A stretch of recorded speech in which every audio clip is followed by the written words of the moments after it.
Ready అయిపోయి మురి మిర్చికి కావాల్సిన పదార్థములు: మురీలు, టమాటాలు, నిమ్మకాయ, పచ్చిమిరపకాయలు, ఉల్లిపాయలు, కొత్తిమీర, వేయించి ఉంచుకున్న పల్లీలు, కారము, ఉప్పు.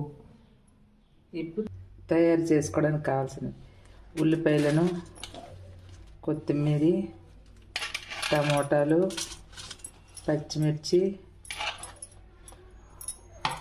రుచికి తగిన సాల్టు,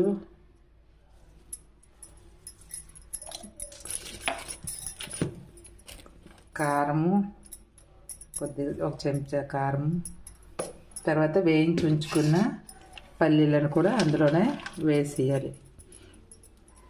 కొద్దిగా ఆయిల్తో సహా వేయించి ఉంచుకున్నాం కదా, పల్లీలన్నీ కూడా వేసేయాలి.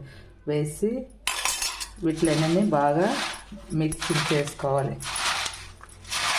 బాగా ఇలాగా మిక్స్ చేసుకొని తింటే చాలా టేస్టీగా ఉంటుంది. 5 నిమిషాల్లో రెడీ అయిపోయేది. ఏ స్నాక్స్ లేవని టైంలోన ఇలా చేసుకున్నట్టయితే చాలా బాగుంటాయి. చూడండి ఎంత ఇలా పిసుక్కోవాలన్నమాట.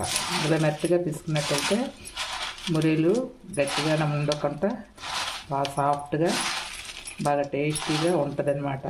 ఈ టమాటోలు ఇప్పుడు కలుపుకున్నాం కదా మురి మిక్చర్ అంతా.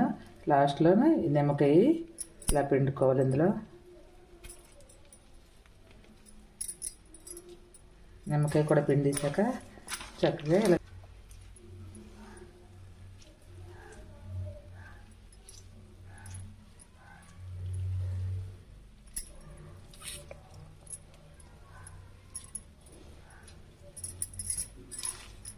షేర్ చేయండి, సబ్స్క్రైబ్ చేయండి. Thank you.